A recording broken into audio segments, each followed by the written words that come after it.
before I begin, I just want to thank everyone who put this together. Thank you, Kate. Thank you, everyone who put the contest together. Thank you to the judges. Thank you to the people who supported me at the Eugene Right to Life branch, and thank you to my family. I want to share a story with you today. It's a story that must be told. This is a sort of 18th birthday celebration that never had a chance to happen. A day when I want to remember the girl who changed my life. Her name was Tara. The reason I say was is because Tara is no longer alive. She was my best friend. Something knitted our hearts together right from the start. Maybe it was that we both had the same passion for life, the same love of singing, the same mutual fondness for making things, or the same magnetic pull towards Jesus. It was just a million different things like that brought us together. As I got to know Tara better, I had the privilege of praying with her, of having deep discussions with her, of seeing her love and faith lived out in action. She loved life and she lived each day to its fullest. Tara really listened. She didn't always say a lot, but when she did say something, it was worth listening to. She had so much potential, a promising young musician, a naturally gifted artist. It would be much easier for me not to bring up Tara today. You see, the beautiful remembrance of her also carries with it the haunting memory of her brutal murdering of innocent life. I have trembled over the thought of sharing her story with you today, but I don't want to ever forget the significance of her life.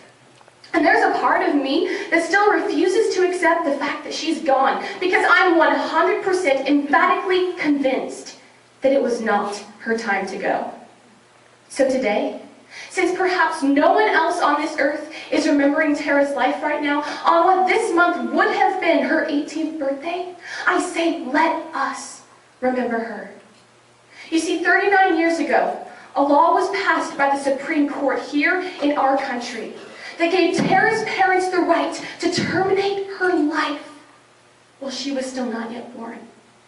Tara's life never happened. 18 years ago, Tara was brutally killed with a doctor's scalpel, and a supremely important life was snuffed out before it had hardly even begun. And consequently, I lost a dear friend, and so did you. But Tara's life is not the only one that was so abruptly and prematurely ended. Since that fatal year of 1973, according to Life News in January of 2012, over 54 million people like Tara have been killed. Their lives ended in abortion. In fact, this week alone, according to Guttmacher Institute, another estimated 23,269 lives will be blotted forever out of history. But these aren't just numbers. They're lives. The gripping, the truly haunting reality is that there are so many people missing. I feel that the world has been robbed of some of the most significant individuals of our time. It's the equivalent of scrubbing Mother Teresa from the history books, George Washington from early American history, Harriet Tubman from the Underground Railroad, or William Wilberforce from the battle of the abolishment of the slave trade. Where might we be if these lives had not been cut short? You see, if abortion had never been legalized, these 54 million people would have been born and would have gone on to become today's doctors, musicians, teachers, coaches, parents and students, lawyers, scientists, and authors. Have we forgotten that these are people just like us? What is the cost of abortion? Marriages that didn't happen, families not formed, inventions that no one ever thought of, books unwritten, music that will never be heard, children never born, lives never lived. There are those who do not even have a voice to scream out. Do we really care? Can we hear their silent cries? Pastor Erwin Lutzer, in his book, When a Nation Forgets God, shares this true story of a church in Germany during the Nazi Holocaust. You see, behind this church, there was a railroad. And every Sunday morning, a train would rumble by, carrying Jews like cattle in the cars.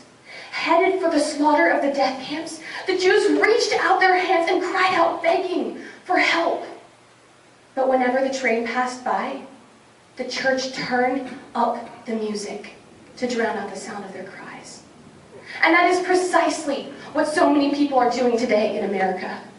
The church here in America has, by and large, ignored the silent screams of the innocent. Today, it's not the Jews in the cattle cars who are crying out to us. There are over 23,000 babies being brought to painful execution this week. We are silent participants in such an atrocity if we sit by and do nothing. Our Holocaust today is in the wombs of women. In America, 1 in 5 babies doesn't make it out of mommy alive. Yet, rather than fighting abortion, the church has gone all but silent on the issue. Oh, we may speak out at the ballot box, but we've been taught to think it's politically incorrect to do anything beyond that. But what if you could change that? If you could save lives, would you? You can. Volunteer at your local crisis pregnancy center. Talk to your family and your friends about the horrendous reality of abortion. Research the facts and be prepared to defend the truth. Donate to pro-life organizations. Talk with or write to your legislators on state and federal levels, telling them where you stand on this critical issue. Attend pro-life events like the one we are at here today. But above all, we must pray. Pray for Americans to see the truth. Pray for the babies who are headed for the slaughter. Pray for people like you and me to hear their cries and respond by standing up and fighting for them. In the compelling words of Edmund Burke, the only thing necessary for evil to triumph is for good men to do nothing. We need the courage to speak truth in a world that loves lies. Every life deserves a lifetime. You see, I really do care about Tara. Even though she never existed, there are lives like hers ended every single day. My friends, let us not forget Tara. And let us not stand by idly and let the enemy continue this Holocaust. Thank you.